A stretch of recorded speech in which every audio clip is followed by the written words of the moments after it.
যেহেতু আমি সৰ্বভোজী প্ৰাণী, তো ইয়াতে মাংস নাইবা কিবা মানুহে গ্ৰহণ কৰা খাদ্য এটাক কোনো পধ্যে ৰাজনীতিৰ ইছ্যু হ'ব নালাগে।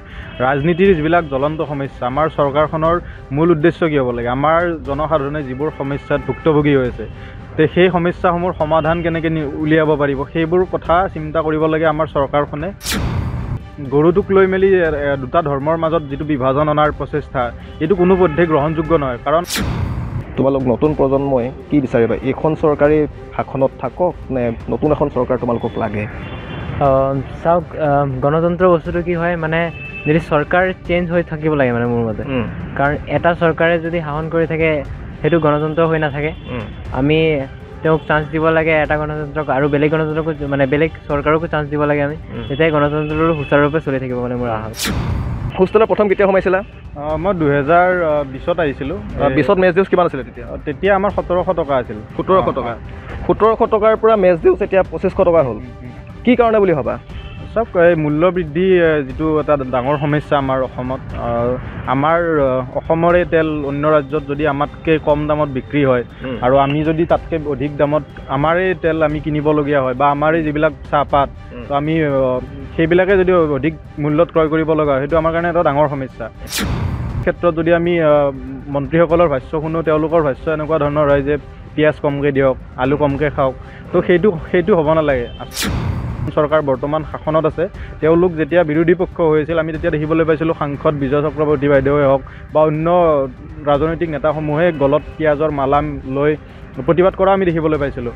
তো তেনেকুৱা পৰিপ্ৰেক্ষিতত আজি সেই বিৰোধী দলটোৱে আজি চৰকাৰ গঠন কৰিছে, কিন্তু আমি দেখিবলৈ পাইছোঁ যে মূল্য বৃদ্ধিৰ যিটো সমস্যা আগতকৈ অধিক এইটো বাঢ়িছে। গতিকে আচ্ছা, তুমি কি খাবা বা নাখাবা সেইটো কোনোবাই নিৰ্ধাৰণ কৰি দিব, সেইটো হ'ব পাৰেনে? নাই, মানে এইটো হ'ব নালাগে একচুৱেলি।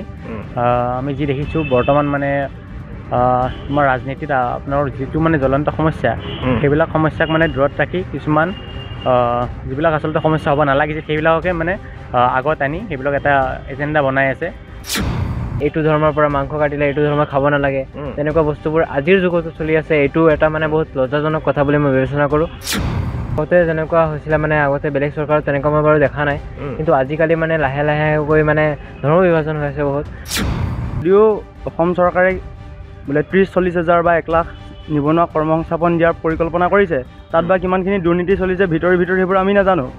কিন্তু যি দেখিছোঁ বৰ্তমান সময়ত নিবনুৱা সমস্যাটো ইমানেই বৃদ্ধি পাইছে যে আগন্তুক দিনত যে চৰকাৰখনে ভাৰসাম্যতা হেৰুৱায়, যে এই নিবনুৱাবোৰক যে কৰ্মসংস্থাপন দিব পাৰিব, সেইটো মানে মোৰ দৃষ্টিতটো নালাগে দিব পাৰিব যেন।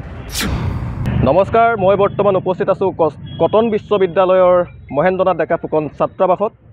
কটন বিশ্ববিদ্যালয়ৰ এইটো ছাত্ৰাবাসৰ শিক্ষাৰ্থীসকলৰ লগত আজি আমি বৰ্তমানৰ ৰাজনৈতিক প্ৰেক্ষাপটত কিছু কথা পাতিম তেওঁলোকৰ সমস্যা সন্দৰ্ভত আৰু ৰাজ্যৰ কেইটামান জ্বলন্ত সমস্যা সন্দৰ্ভত তেওঁলোকৰ মতামত ল'বলৈ আমি চেষ্টা কৰিম। প্ৰথমতে মই তোমাৰ ওচৰলৈ আহিছোঁ।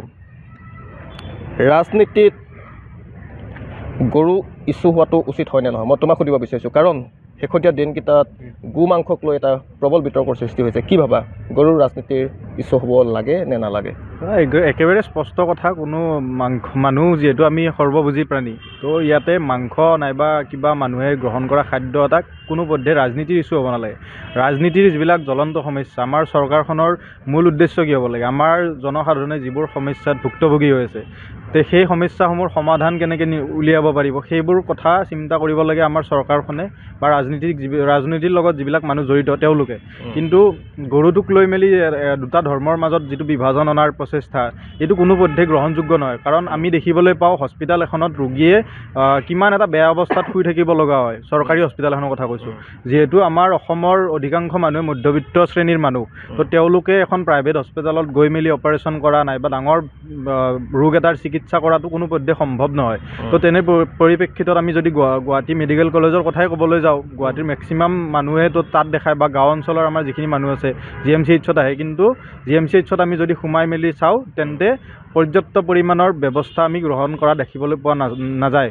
তো ঠিক কথা যদি আমি শিক্ষা খণ্ডৰ ক্ষেত্ৰত চাওঁ, আমি যদি এখন প্ৰাইভেট স্কুলৰ শিক্ষাদান কি ধৰণে হয় সেইটো চাওঁ, আৰু তাৰ বিপৰীতে যদি আমি অসম চৰকাৰৰ নেতৃত্বত থকা এখন চৰকাৰী বিদ্যালয়ত যদি আমি চাবলৈ যাওঁ, পৰ্যাপ্ত পৰিমাণে ছাত্ৰ ছাত্ৰীয়ে শিক্ষা গ্ৰহণ কৰিব পাইছে নাই, শিক্ষাৰ্থীয়ে পৰ্যাপ্ত পৰিমাণৰ কিতাপ বহীৰ যোগাৰ পাইছে নাই, পৰ্যাপ্ত পৰিমাণে স্কুলখন চাফ চিকুণ হৈ আছে নাই, পৰ্যাপ্ত পৰিমাণৰ তাত শিক্ষাৰ্থীৰ লগতে যিবিলাক শিক্ষক থাকে আমাৰ শিক্ষাগুৰু তেওঁলোক আছে নাই, শিক্ষাগুৰুৰ যিটো নিযুক্তি প্ৰক্ৰিয়া সেইটো নিকা হৈছে নাই, বা অসম চৰকাৰৰ যিবোৰ নিবনুৱা সমস্যা, আমাৰ যিটো অসমত বহুতো আমাৰ যুৱ প্ৰজন্মই বৰ্তমান নিবনুৱা সমস্যাৰ ভুক্তভোগী, তো সেইবিলাক সমাধান কেনেকৈ কৰিব লাগে সেইবিলাক কথাত গুৰুত্ব দিয়া উচিত আমাৰ এই চৰকাৰখনে। মানে তুমি ক'ব খুজিছা যে গৰুতকৈ স্বাস্থ্য আৰু শিক্ষাটোহে প্ৰধান ইছ্যু হোৱা উচিত। হয়, তোমাৰ লগত মই আকৌ কথা পাতিম। মই তোমাৰ ওচৰলৈ আহিছোঁ। তোমাৰ নামটো কি? মঈন হুছেইন। কি ক'লা? মঈন হুছেইন। আচ্ছা, তুমি কি খাবা বা নাখাবা সেইটো কোনোবাই নিৰ্ধাৰণ কৰি দিব, সেইটো হ'ব পাৰেনে? নাই, মানে এইটো হ'ব নালাগে একচুৱেলি। আমি যি দেখিছোঁ বৰ্তমান মানে তোমাৰ ৰাজনীতিত আপোনাৰ যিটো মানে জ্বলন্ত সমস্যা, সেইবিলাক সমস্যাক মানে দূৰত ৰাখি কিছুমান যিবিলাক আচলতে সমস্যা হ'ব নালাগিছে সেইবিলাককে মানে আগত আনি সেইবিলাক এটা এজেণ্ডা বনাই আছে। মানে প্ৰধান যিবিলাক সমস্যা আছিলে সমস্যাবিলাকক আঁতৰাই দিছে আৰু কিছুমান এজেণ্ডা আনি সেইবিলাক সমস্যাত পৰিণত কৰিছে। হয়, আৰু সেনেকৈ মানে তেওঁলোকে নিজৰ আমাৰ যিটো ৰাজনীতি ব্যৱস্থা তাতে যিবিলাক আমাৰ আচল সমস্যা আছে অকলে সেইবিলাক সমস্যাই আমি মানে বেছিকৈ মন দিয়া সমস্যা আছে। কি সমস্যা আছে? আৰু শিক্ষা মানে সমস্যা বুলি ক'লে সকলো ক্ষেত্ৰতে আছে। শিক্ষা হওক, তোমাৰ স্বাস্থ্য কেন্দ্ৰই হওক, সকলোতে মানে কিছুমান মানে অভাৱ হৈ আছে, এনেকুৱা মানে পৰিপূৰ্ণতা দেখা নাযায়। সেইবিলাকৰ ওপৰত চৰকাৰে মন দিয়া উচিত, আৰু এনে কিছুমান যিবিলাক ইছ্যু হ'ব নালাগিছিল সেইবিলাকৰ ওপৰত যাতে ইছ্যু নবনায় আৰু। হয়, এয়া কটন বিশ্ববিদ্যালয়ৰ শিক্ষাৰ্থীৰ মনৰ কথা।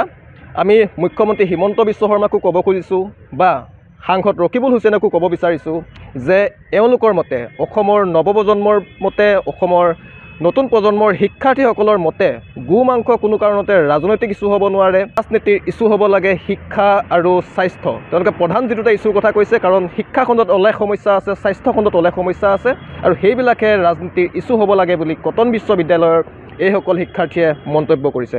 মই তেওঁলোকৰ পৰা আৰু জানিবলৈ চেষ্টা কৰিম। তুমি কি ভাবা, বৰ্তমান অসমৰ আটাইতকৈ ডাঙৰ সমস্যাটো তুমি কি বুলি ভাবা? চাবলৈ গ'লে বৰ্তমান আমি যেনেকৈ দাদাহঁতে ক'লে স্বাস্থ্য, শিক্ষা এইবোৰ প্ৰধান সমস্যা হয়, আৰু লগতে আজিকালি যেনেকুৱা ৰাজনৈতিক ব্যৱস্থা মানুহে ধৰ্ম বিভাজন কৰি আছে, এইটো এটা গুৰুত্বপূৰ্ণ সমস্যা বুলি মই বিবেচনা কৰোঁ। মানে যি ধৰ্মীয় মেৰুকৰণ হৈছে, সেইটোৱেই। কাৰণ আগতে যেনেকুৱা হৈছিলে, মানে আগতে বেলেগ চৰকাৰত তেনেকুৱা মই বাৰু দেখা নাই, কিন্তু আজিকালি মানে লাহে লাহেকৈ মানে ধৰ্ম বিভাজন হৈ আছে বহুত। মানুহে আজিকালি ফেক নিউজ, যেনেকৈ হোৱাটছআপত গাঁৱৰ মানুহবোৰো বুজি নাপায়, হোৱাটছআপৰ মেছেজবোৰ ফৰৱাৰ্ড কৰে, যেনেকৈ এইটো ধৰ্মৰ পৰা মাংস কাটিলে এইটো ধৰ্ম খাব নালাগে, তেনেকুৱা বস্তুবোৰ আজিৰ যুগতো চলি আছে। এইটো এটা মানে বহুত লজ্জাজনক কথা বুলি মই বিবেচনা কৰোঁ, আৰু এইবোৰ হ'ব নালাগে মানুহ। আৰু এতিয়া যেনেকৈ গৰু মাংস বা কিবা এইবোৰ লৈ এতিয়া মানে ইমান ডাঙৰ মানে আলোচনা কৰিব ধৰিছে, যোনবোৰত কৰিব লাগে সেইবোৰত কৰা প্ৰয়োজন বুলি মই ভাবোঁ। আৰু তোমাৰ নামটো জানি ল'ম প্ৰথমে। মোৰ নামটো মণ্টু বৰা। তোমাৰ সহপাঠীসকলে ইতিমধ্যে ক'লে যে স্বাস্থ্য, শিক্ষা এইবিলাক ৰাজনৈতিক ইছ্যু হ'ব লাগে। মই তোমাৰ পৰা জানিবলৈ চেষ্টা কৰিম যে তোমালোক এতিয়া শিক্ষাৰ্থী, তোমালোকে পঢ়ি আছা, পঢ়ি শুনি তোমালোকে কিবা এটা কৰিব বিচাৰিবা, তুমি কি বিচাৰিবা?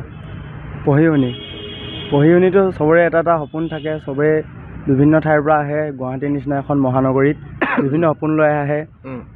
আমাৰো সপোন নথকা নহয়, মোৰো কিবা কিবি ইচ্ছা আছে। কি আছে? মই পোনপটীয়াকৈ সুধিছোঁ। মইতো এজন প্ৰশাসনিক বিষয়া হ'ব বিচাৰোঁ। মই সুধিব বিচৰা কথাটো এইটোৱেই হ'ল যে প্ৰায়সকল শিক্ষাৰ্থীৰ এটা ইচ্ছা থাকে যে পঢ়ি শুনি এটা চাকৰি কৰিম বা কিবা এটা সংস্থাপনতা আমি লাভ কৰিব লাগিব, আমি ঘৰখন চাব লাগিব, আমাৰ পৰিয়ালটো চাব লাগিব। তুমি কি ভাবা যে এই চৰকাৰখনে অনাগত দিনত যিসকল শিক্ষাৰ্থীয়ে এটা চাকৰি বিচাৰে তেওঁলোকক সংস্থাপন দিবলৈ সক্ষম হ'বনে? বৰ্তমানৰ প্ৰেক্ষাপটত তুমি যি দেখি আছা, মানে মই নিবনুৱা সমস্যাটোৰ কথা তোমাক সুধিবলৈ গৈ আছোঁ। নিবনুৱা সমস্যাটো চাওক, এতিয়া বৰ্তমান অসমত যদি ডাঙৰ কিছুমান সমস্যা আছে, তাৰ ভিতৰত নিবনুৱা কৰ্ম সংস্থাপন দিব নোৱাৰাটো হৈছে এটা ডাঙৰ সমস্যা। এতিয়া যদিও অসম চৰকাৰে বোলে 30-40 হাজাৰ বা 1 লাখ নিবনুৱা কৰ্ম সংস্থাপন দিয়াৰ পৰিকল্পনা কৰিছে, তাত বা কিমানখিনি দুৰ্নীতি চলিছে ভিতৰি সেইবোৰ আমি নাজানো। কিন্তু যি দেখিছোঁ বৰ্তমান সময়ত নিবনুৱা সমস্যাটো ইমানেই বৃদ্ধি পাইছে যে আগন্তুক দিনত যে চৰকাৰখনে ভাৰসাম্যতা হেৰুৱায়, যে এই নিবনুৱাবোৰক যে কৰ্মসংস্থাপন দিব পাৰিব সেইটো মানে মোৰ দৃষ্টিতটো নালাগে দিব পাৰিব যেন। তুমি বিশ্বাস নকৰা সেইটো? নকৰোঁ। তুমি কি ভাবা নিবনুৱা সমস্যা সমাধানত এই চৰকাৰখন কিমান দূৰ সফল কিমান দূৰ বিফল? চাওক, নিবনুৱা সমস্যাৰ ক্ষেত্ৰত যদি আমি চাবলৈ যাওঁ, শিক্ষা খণ্ডৰ ক্ষেত্ৰতে যদি আমি ক'বলৈ যাওঁ, বহুকেইখন এতিয়া বৰ্তমান পৰ্যন্ত বিদ্যালয়ত মানে শিক্ষাগুৰুৰ অভাৱ হৈ আছে। তো যিটো শিক্ষাগুৰুৰ যিটো প্ৰক্ৰিয়া, যিটো জইনিং ছিষ্টেম, সেইটো সফল হৈ উঠক বা নিবনুৱা সমস্যা আন প্ৰেক্ষাপটত চাবলৈ যদি যাওঁ, আমি চিকিৎসা ক্ষেত্ৰৰ কথা কৈছোঁ, মই বাৰম্বাৰ কৈছোঁ যে স্বাস্থ্যকেন্দ্ৰবিলাকত যদি আমি চাবলৈ যাওঁ মানুহৰ অভাৱ হৈ আছে। তো সেইবিলাক গোটেইখিনি দায়িত্ব চৰকাৰখনে নিজে ল'ব লাগিব। আৰু যিটো 3rd গ্ৰেড 4th গ্ৰেডৰ পৰীক্ষা অলপতে হৈ গ'ল বা যিখিনি হ'ব বুলি কৈ থৈ দিছে, সেই প্ৰক্ৰিয়াখিনি চৰকাৰে এটা কথা গুৰুত্ব দিয়ক। তাত যিহেতু মই বাৰম্বাৰ ক'ম যে আমাৰ অসমৰ অধিকাংশ লোক মধ্যবিত্ত শ্ৰেণীৰ পৰিয়াল, তো তেওঁলোকে সপোন, ল'ৰাবোৰে সপোন দেখে আৰু সেই সপোন বাস্তৱত ৰূপান্তৰ কৰাৰ চেষ্টাৰে বহুত কষ্ট কৰে, পঢ়া শুনা কৰে, কৰি মেলি এটা পৰীক্ষা দিয়ে। কিন্তু সেই পৰীক্ষাটোত যদি কেতিয়াবা কেনেবাকৈ গম পায় যে পইচা দি মেলি তেওঁৰ ঠাইত অন্য এজনে সেই চাকৰিটো পালে, তো তেওঁৰ মনত বহুতখিনি কষ্ট হ'ব আৰু মানসিকভাৱে সেই ব্যক্তিজন ভাঙি পৰিব। তো আমি বিচাৰিম, চৰকাৰক অনুৰোধ জনাম, যিবোৰ চাকৰিৰ ইতিমধ্যে দিয়াৰ পৰিকল্পনা চলিছে সেইবোৰ সুস্থ আৰু নিকা প্ৰক্ৰিয়াৰ মাজেৰে সম্পাদন হওক, সেইটো আমি বিচাৰিম। 2017 সোমাইছিলে হোষ্টেলত, তেতিয়া মেচ ডিউজ কিমান দিছিলে হোষ্টেলত? Match dues 2500। 2500? আৰু এতিয়া কিমান দিবলগীয়া হৈছে? এতিয়া ছেমে। 17 চনৰ পৰা এতিয়ালৈকে মেচ ডিউজৰ একো পাৰ্থক্য হোৱা নাই? 17 চন নহয়, 17 আগষ্ট বুলি কৈছে। 17 আগষ্টত? আচ্ছা, ফাৰ্ষ্ট ইয়াৰ মই। এতিয়া তুমি 2500 টকাৰ মেচ ডিউজ দি আছা। তুমি হোষ্টেলত প্ৰথম কেতিয়া সোমাইছিলা? মই 2020ত আহিছিলোঁ। 20ত মেচ ডিউজ কিমান আছিলে তেতিয়া? তেতিয়া আমাৰ 1700 টকা আছিল। 1700 টকা? 1700 টকাৰ পৰা মেচ ডিউজ এতিয়া 2500 টকা হ'ল। কি কাৰণে বুলি ভাবা? চাওক, এই মূল্য বৃদ্ধি যিটো এটা ডাঙৰ সমস্যা আমাৰ অসমত। আমাৰ অসমৰে তেল অন্য ৰাজ্যত যদি আমাতকৈ কম দামত বিক্ৰী হয় আৰু আমি যদি তাতকৈ অধিক দামত আমাৰে তেল আমি কিনিবলগীয়া হয় বা আমাৰে যিবিলাক চাহপাত, তো আমি সেইবিলাকে যদি অধিক মূল্যত ক্ৰয় কৰিব লগা হয়, সেইটো আমাৰ কাৰণে এটা ডাঙৰ সমস্যা। আৰু মূল্য বৃদ্ধিৰ ক্ষেত্ৰত যদি আমি মন্ত্ৰীসকলৰ ভাষ্য শুনো, তেওঁলোকৰ ভাষ্য এনেকুৱা ধৰণৰ হয় যে পিঁয়াজ কমকৈ দিয়ক, আলু কমকৈ খাওক। তো সেইটো হ'ব নালাগে। আচলতে কেনেকৈ এটা আমাৰ কৃষকসকলে যিটো মূল্য, সেই মূল্যটো কেতিয়াও নাপায়, কিন্তু এই যিটো মূল্য বৃদ্ধি হয় সেইটো ডাঙৰ ডাঙৰ শ্ৰেণীৰ মাজত, আচলতে ডাঙৰ যিবিলাক ব্যৱসায়ী আছে তেওঁলোকৰ মাজত এইটো মুনাফাটো যায়। গতিকে সেই কথাত চৰকাৰে গুৰুত্ব দিয়ক। মূল্য বৃদ্ধিৰ যিটো সমস্যা, জ্বলন্ত সমস্যা, আমি দেখিবলৈ পাইছিলোঁ যিখন চৰকাৰ বৰ্তমান শাসনত আছে, তেওঁলোক যেতিয়া বিৰোধী পক্ষ হৈছিল, আমি তেতিয়া দেখিবলৈ পাইছিলোঁ সাংসদ বিজয় চক্ৰৱৰ্তী বাইদেৱে হওক বা অন্য ৰাজনৈতিক নেতাসমূহে গলত পিঁয়াজৰ মালা লৈ প্ৰতিবাদ কৰা আমি দেখিবলৈ পাইছিলোঁ। তো তেনেকুৱা পৰিপ্ৰেক্ষিতত আজি সেই বিৰোধী দলটোৱে আজি চৰকাৰ গঠন কৰিছে, কিন্তু আমি দেখিবলৈ পাইছোঁ যে মূল্য বৃদ্ধিৰ যিটো সমস্যা আগতকৈ অধিক এইটো বাঢ়িছে। গতিকে এই সমস্যাটোৰ প্ৰতি চৰকাৰে গুৰুত্ব দিয়ক আৰু মূল্য বৃদ্ধিটো কমাব লাগে, সেইটোৱে দাবী। 100 টকাৰ মেচ ডিউজ দিছিলা, আজি তোমালোকে 2500 দিব লগা হৈছে, হয়তো অহা বছৰ 3000 হ'ব। এই যে মূল্য বৃদ্ধিটো ঘটিছে, যাৰ ফলত তোমালোকৰ মেচ ডিউজ বাঢ়িছে, ভাবা নাই গৰু যিধৰণে ৰাজনীতিৰ ইছ্যু হৈ পৰিছে, মূল্য বৃদ্ধিটো ৰাজনীতিত ইছ্যু হ'ব পাৰিছেনে? তুমি কি দেখিছা? হয়, চাওক, মূল্য বৃদ্ধিটো এটা সঁচাকৈ মানে জ্বলন্ত সমস্যাতে পৰিণত হৈছে। আমি প্ৰতি বছৰে দেখা পাওঁ মূল্য বৃদ্ধিক লৈ বহুত মানে চৰ্চা হয়। মানে কৃষকসকলে বহুত কেতিয়াবা ধৰ্ণাও দিব লগা হয়। তেওঁলোকে নিজৰ যিটো মানে নিজৰ উচিত মূল্য খেতি কৰি গোটেই কৃষকসকলে আমাৰ ভাৰতৰ এটা মেৰুদণ্ডৰ নিচিনা। তেওঁলোকে গোটেই কৃষি ব্যৱস্থাত আমাক খোৱা লোৱাৰ পৰা আদি কৰি গোটেইখিনি আমাৰ তেওঁলোকৰ পৰাইতো পোৱা যায়, কিন্তু তেওঁলোকে আকৌ শেষত গৈ উচিত মূল্যটো নাপায়। আৰু তেওঁলোকে আমাৰ এইটো এটা সঁচাকৈ জ্বলন্ত সমস্যা। আৰু বিভিন্ন ক্ষেত্ৰতে হওক, অকল খোৱা বস্তু নহয়, আৰু আন বস্তুসমূহৰ দামহে বঢ়াই গৈ আছে। আৰু লগতে টেক্স পাতিও বহুত বঢ়াই গৈছে। কিন্তু দৰমহা পাতিটো সিমান আমাৰ যিবিলাক মধ্যবিত্ত শ্ৰেণী হওক, মানে তেওঁলোকে এতিয়া মানে নিজৰ মানে জীৱন কটোৱাটো মানে বহুত মানে অসুবিধাৰ সন্মুখীন হৈছে। সেইটোৱে আৰু তোমাক মই সুধিম, তোমাৰ বয়স কিমান হৈছে এতিয়া? মোৰ 18 বছৰ। 18 বছৰ। এতিয়ালৈকে তোমাৰ ভোট দিয়াৰ সৌভাগ্য হোৱা নাই, আৰু হয়তো তোমাৰ যদি ভোটাৰ তালিকাত যদি নাম আহে অহা ইলেকশ্যনত হয়তো দিব পাৰিবা। এতিয়া তোমাক মই সুধিব বিচাৰিছোঁ যে 2026 চনত বিধানসভা নিৰ্বাচন অনুষ্ঠিত হ'ব। তোমালোক নতুন প্ৰজন্মই কি বিচাৰিবা? এইখন চৰকাৰে শাসনত থাকক নে নতুন এখন চৰকাৰ তোমালোকক লাগে? চাওক, গণতন্ত্ৰ বস্তুটো কি হয়, মানে যদি চৰকাৰ চেঞ্জ হৈ থাকিব লাগে মানে মোৰ মতে, কাৰণ এটা চৰকাৰে যদি শাসন কৰি থাকে সেইটো গণতন্ত্ৰ হৈ নাথাকে। আমি তেওঁক চান্স দিব লাগে এটা গণতন্ত্ৰক, আৰু বেলেগ গণতন্ত্ৰকো মানে বেলেগ চৰকাৰকো চান্স দিব লাগে আমি, তেতিয়াই গণতন্ত্ৰটো সুচাৰুৰূপে চলি থাকিব মানে মোৰ আশা মোৰ মতে মানে চৰকাৰ চেঞ্জ হ'ব লাগে আৰু চৰকাৰ চেঞ্জ হ'ব লাগে। তোমাক শেষৰটো প্ৰশ্ন সুধিম। 2024 বিধানসভা নিৰ্বাচন অনুষ্ঠিত হ'ব, কি দেখিছা এইবাৰ পুনৰ শাসনলৈ কোন অহাৰ চান্স বেছি? শাসনৰ কোন আহিব সেইটোতো ডাইৰেক্টলি ক'ব নোৱাৰি, কিন্তু জনসাধাৰণে আচলতে মোৰ মতে আৰু মোৰ ব্যক্তিগত মতামত, এখন চৰকাৰে যদি 2-3টা মানে শাসনকাল পায় তেন্তে কি হয়, আমি কংগ্ৰেছৰ ক্ষেত্ৰতো দেখিবলৈ পাইছিলোঁ। কংগ্ৰেছে যেতিয়া 15 বছৰ শাসন কৰিলে, তো তেওঁলোকে যিবোৰ জ্বলন্ত সমস্যা আছিল সেই সমস্যাসমূহক আওকাণ কৰিলে, আৰু যাৰ পৰিপ্ৰেক্ষিতত আমি দেখিবলৈ পাইছিলোঁ বিজেপিয়ে এটা ডাঙৰ শ্লোগান এটা উলিয়াইছিল যে এইবাৰ পৰিৱৰ্তন লাগে মানুহক। তো সেই পৰিৱৰ্তন বিচাৰি আমি 10টা বছৰ আমি বিজেপিক দিয়াৰ নিচিনাও হ'ল। তো আমি এইবাৰ বিচাৰিম যাতে যদি ৰাইজে বিবেচনা কৰি চাওক মানে এইবাৰ যে আচলতে যিটো পৰিৱৰ্তনৰ শ্লোগান বিজেপিয়ে ৰাখিছিল তাত সক্ষম হৈছে নাই কোনোবাখিনিত। যদি সক্ষম হৈছে তেন্তে আকৌ তেওঁলোকে যাৰ মানে পক্ষত ভোটদান কৰে কৰক, কিন্তু ৰাইজক মানে এটা অনুৰোধ থাকিব যে যিখন মানে চৰকাৰে আচলতে কাম কৰিব পাৰিব বুলি ভাবিব, জ্বলন্ত সমস্যা যিবোৰ কৈছোঁ এই সমস্যাসমূহৰ সমাধান যিখন চৰকাৰে আনিব পাৰিব বুলি ভাবিব, তেওঁলোকক আচলতে ভোটদান কৰক, জয়যুক্ত কৰক, আৰু এখন সুস্থ সবল গণতান্ত্ৰিক চৰকাৰ এখন গঠন কৰক। মই তোমাক সেইটোকে সুধিবলৈ গৈ আছিলোঁ যে কোনখন চৰকাৰে পাৰিব বুলি অন্ততঃ তুমি ভাবা?